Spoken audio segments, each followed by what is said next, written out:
ဘရိုတို့အနေနဲ့လှုပ်ချင်တဲ့ຢာတွေရမ်းများပြီးတော့ဟိုဆက်ဆက်ဒီဆက်ဆက်နဲ့ဘယ်နေရာမှာမှကျွမ်းကျင်တယ်လို့မခံစားရပဲဘာဆက်လုပ်ရမလဲမသိတော့တဲ့အခြေအနေမျိုးကိုကြုံဦးကြမယ်ထင်ပါတယ်။ဒါဆိုရင်တော့ဒီပြဿနာအတွက်အခုဗီဒီယိုကိုအဆုံးထိကြည့်ဖို့ဘရိုတို့လိုအပ်ပါလိမ့်မယ်။ကဲအခုဗီဒီယိုလေးစလိုက်အောင်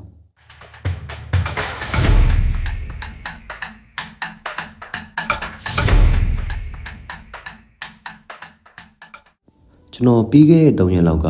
My Love Movie ဆိုတဲ့ K-drama series ကိုကြည့်နေရင်လည်းအဲ့စကားတွေက dialogue တစ်ခုကကျွန်တော်အများကြီးစိတ်ဝင်စားစေခဲ့ပါတယ်야 아무래도 내가 뭐라도 하긴 해야 되겠다 그치? 그치 1만 시간의 법칙이라는 게 있잖아 너도 영화 보는데 시간을 이 정도로 썼으면 뭐라도 되긴 돼야 돼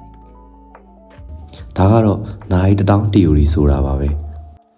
ဒီနိုင်တောင်း theory ကနိုင်ငံတကာမှာတွင်ကျယ်တဲ့စကားလုံးဖြစ်ပြီးတော့ဒီ theory ကို2009ခုနှစ်မှာထွက်ရှိခဲ့တဲ့ Malcolm Gladwell ရဲ့ Outlier The Story of Success ဆိုတဲ့အောင်မြင်မှုအကြောင်းရေးသားထားတဲ့စာအုပ်ကနေပြီးတော့တစားတစားလူတီများလာပါတယ်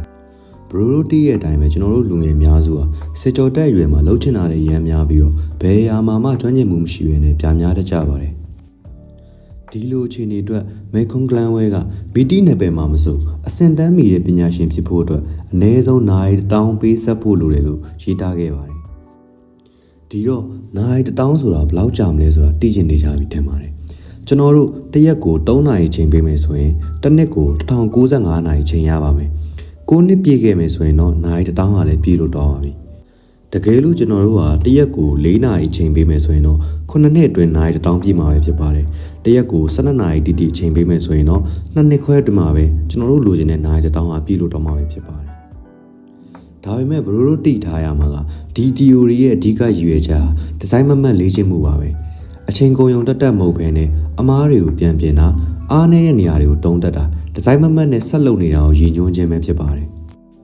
ဥပမာအနေနဲ့ဘေးဂိတ်ကိုဘရိုတို့တိကြမယ်တင်ပါတယ်Microsoft ကုမ္ပဏီရဲ့ပိုင်ရှင်ဖြစ်ပြီးတော့ကမ္ဘာတန်းကျွယ်တတိတဦးအနေနဲ့တကမ္ဘာလုံးကသူ့ကိုတီးကြပါတယ်။ဒါပေမဲ့ဘေးကိတ်ဟာသူ့လက်ရှိနေရာကိုရောက်ဖို့အတွက်သူငယ်စဉ်ကတည်းကကွန်ပျူတာရှေ့မှာဒီဇိုင်းမမှတ်နဲ့နိုင်ပေါင်းများစွာကုတ်တီရေးခဲ့တယ်လို့ဆိုခဲ့ပါတယ်။ The Beatles ဆိုတဲ့ Rod Stewart ဟာလည်းသူတို့ကမ္ဘာကျော် Stewart မဖြစ်ခင်မှာဂျာမနီနိုင်ငံမှာတပတ်ကို9ညဇက်တိုက်အစင်မပြတ်ဖျော်ဖြေရင်းနဲ့သူတို့ကကမ္ဘာကျော် Stewart တစ်ခုဖြစ်လို့လာခဲ့ပါတယ်။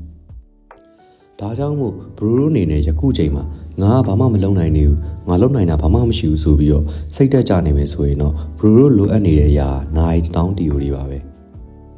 ဘရိုတို့ကနေပယ်တစ်ခုမှာအောင်မြင်မှုအတွက်ပညာတစ်ခုကိုတတ်ထားရုံနဲ့မရပါဘူးတစ်ဖက်ကန်းခန့်အောင်ကျွမ်းကျင်နေဖို့လိုပါတယ်ဒီလိုကျွမ်းကျင်မှုအတွက်လည်းကိုလုံနေတဲ့အရာပေါ်မှာအချိန်ဘယ်လောက်ထိပေးထားနိုင်လဲဆိုတာမူတည်ပါလေတယ်အရေးကြီးတာကတော့စတင်လိုက်ဖို့နဲ့ဆက်လုပ်နေဖို့ပဲလိုပါတယ်ဒီတော့ဘရိုတို့အနေနဲ့အောင်မြင်တဲ့ဘဝတစ်ခုကိုပိုင်ဆိုင်ဖို့နယ်ပယ်တစ်ခုခုမှာကျွမ်းကျင်မှုလိုတယ်ဆိုတာကိုသတိထားမိလောက်ပြီးထင်ပါတယ်။ဒါကြောင့်ဘရိုတို့ကျွမ်းကျင်ရနယ်ပယ်တစ်ခုအတွက်တစ်ရက်ကို15မိနစ်1နာရီ2နာရီစတဲ့မိမိအချိန်ပေးနိုင်တယ်လို့ဖဲ့ထုတ်ပြီးတော့နိုင်တောင်းဆိုတဲ့ခီးရှည်ယူယခုပဲစတင်ကအောင်မြင်မဲ့ဘဝတစ်ခုကိုဖန်တီးနိုင်ကြပါစေခင်ဗျာ။ကျွန်တော်ကိုယ်တိုင်လည်းတက်တစ်ဆက် creator ဖြစ်တဲ့အတွက်ကျွန်တော်ဗီဒီယိုတွေမှာလိုအပ်ချက်တွေရှိနိုင်ပါတယ်။ကျွန်တော်ကိုယ်တိုင်လည်းတစ်နေ့ထက်တစ်နေ့အကောင်းဆုံးကြိုးစားတောင်းမှဖြစ်ပြီးတော့ကျွန်တော်ရဲ့ YouTube channel လေးကိုလည်း like and subscribe လုပ်ထားပေးဖို့တောင်းဆိုခဲ့ပါတယ်ခင်ဗျာ